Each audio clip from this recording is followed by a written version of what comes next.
السلام علیکم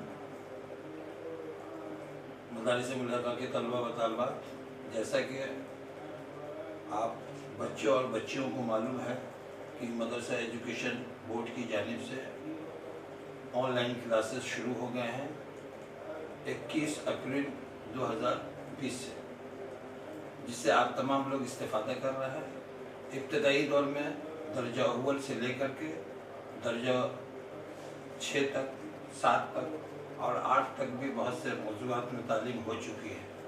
آج سے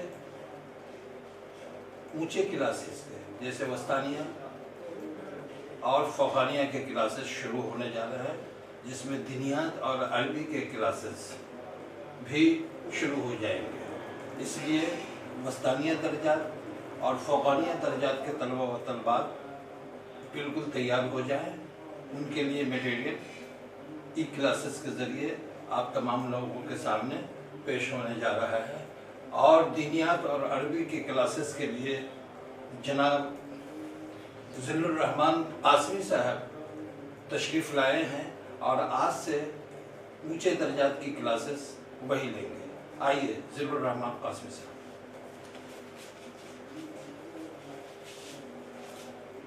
محترم سامعین، آج میں آپ حضرات کے سامنے مدرسہ بورڈ کے تعلق سے جو نصابیں مرتب ہیں اور متعین ہیں، اس میں درجہ سوم یعنی وسطانیہ درجہ سوم کے لیے کتاب جو ہے الفقہ المیسر، اس کا کتاب الطہارت، اس کا آغاز کیا جا رہا ہے۔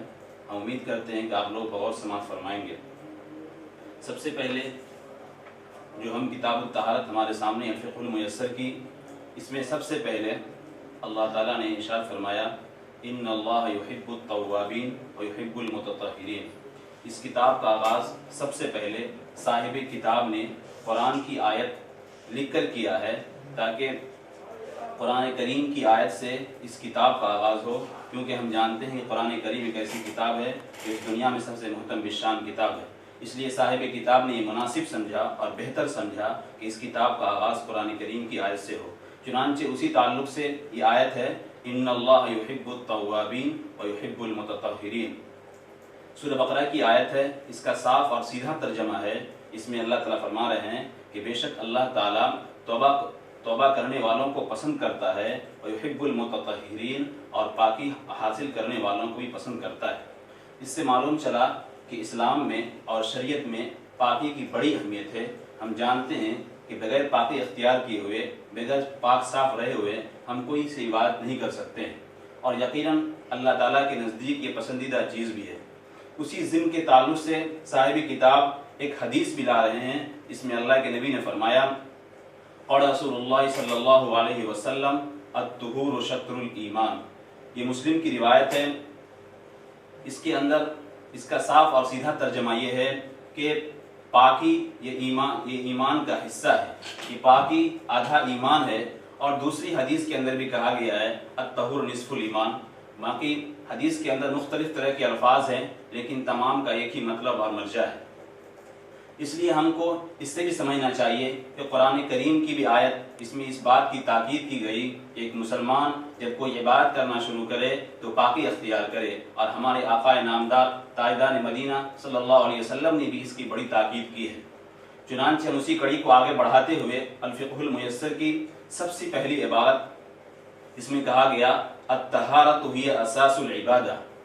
الطہارہ ہی اساس العبادہ، اس کا صاف اور سیدھا مطلب یہ ہے کہ طہارت یہ عبادت کی بنیاد ہے۔ ظاہر سی بات ہے، جب کوئی عمارت کی بنیاد ہی اس عمارت کی تعمیر ہی اس کی بنیاد پر ہوا کرتی ہے، ظاہر سی بات ہے جب کسی عمارت کی بنیاد ہی اگر صحیح نہ ہو تو عمارت قائم نہیں ہو سکتی ہے۔ اس لیے کوئی بھی عبادت ہو اس کا مدار طہارت پر ہے۔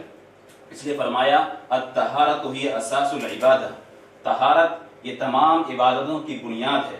لہذا آگے فرماتے ہیں صاحب کتاب فلا تصح الصلاۃ الا بالطہارہ، کہ نماز بغیر طہارت کے صحیح نہیں ہو سکتی ہے۔ یقیناً ایک مسلمان جب تک وہ نجاست حکمیہ سے اور نجاست حقیقی سے پاک نہ ہو، یا حدث اصغر اور حدث اکبر سے پاک نہ ہو، اس وقت تک اس کی نماز درست اور صحیح نہیں ہو سکتی ہے۔ اس لیے صاحب کتاب کہہ رہے ہیں فلا تصح الصلاۃ الا بالطہارہ، کہ نماز بغیر طہارت کے صحیح نہیں ہو سکتی ہے۔ اور چنانچہ صاحب کتاب اپنی بات کو مزید ثابت کرنے کے لیے اور مدلل کرنے کے لیے اللہ کے نبی کی حدیث پڑھ کر سنا رہے ہیں، آپ لکھ رہے ہیں، اور رسول اللہ صلی اللہ علیہ وسلم مفتاح الجنت الصلاۃ ومفتاح الصلاۃ الطہور۔ اس حدیث کے اندر اللہ کے نبی نے فرمایا کہ جنت کی کنجی نماز ہے اور نماز کی کنجی پاکی ہے۔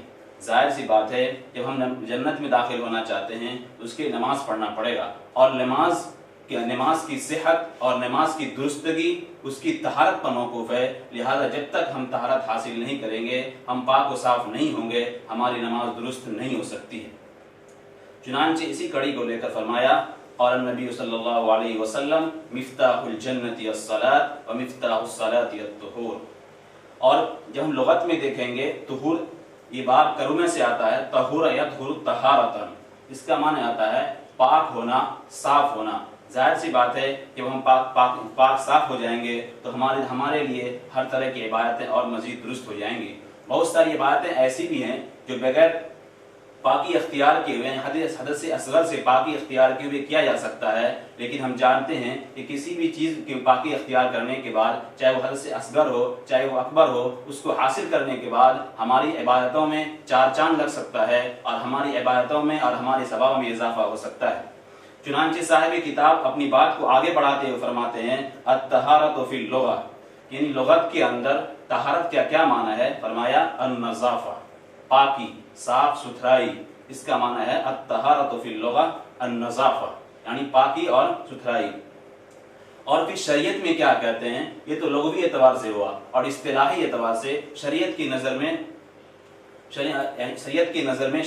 کہا گیا کہ اس کی دو قسمیں کرتے ہیں، یعنی شریعت کی اصطلاح میں طہارت کو دو قسم کی طرف منقسم کیا گیا ہے۔ فرمایا تنقسم الی قسمین، یعنی شریعت کے اندر طہارت کی دو قسمیں ہیں، اور ایک کیا ہے؟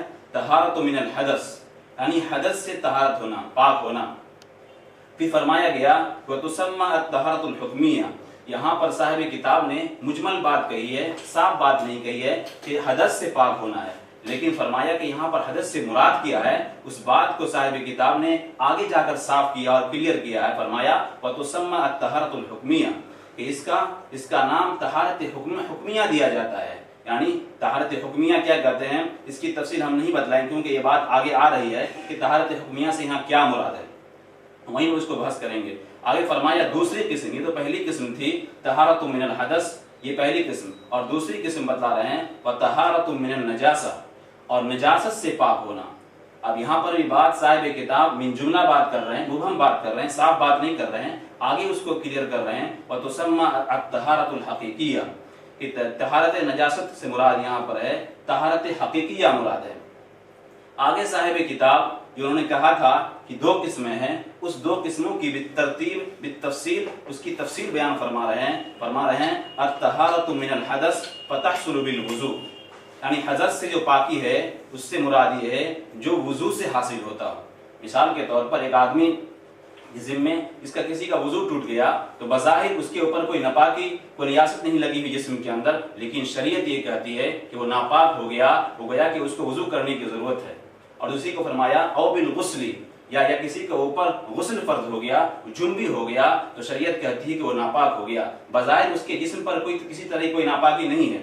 یا فرمایا او بالتیمم، ظاہر سی بات ہے پاکی یا تو وضو سے حاصل کیا جاتا ہے، اور پانی نہ ہونے کی صورت میں تیمم سے حاصل کیا جائے گا۔ فرمایا او بالتیمم، یا تیمم سے جو حاصل کیا جاتا ہے اذا تعذر استعمال الماء، یعنی تیمم کا استعمال کب کرنا ہے؟ اس وقت جب پانی کا ملنا، پانی کا استعمال متعذر ہو جائے، ایسا ہو سکتا ہے کہ ایک وقت میں پانی میسر نہ ہو، تو اس وقت میں بھی شریعت کہتی ہے کہ آدمی تیمم کرے۔ ایسا بھی ہو سکتا ہے کہ پانی مل رہا ہے لیکن ڈاکٹر نے منع کر دیا ہے کہ آپ پانی استعمال نہیں کر سکتے ہیں، ایسی صورت میں بھی شریعت یہ کہتی ہے کہ آپ پانی کا استعمال نہ کر کے، وضو نہ کر کے اپنا تیمم سے کام چلا رہے۔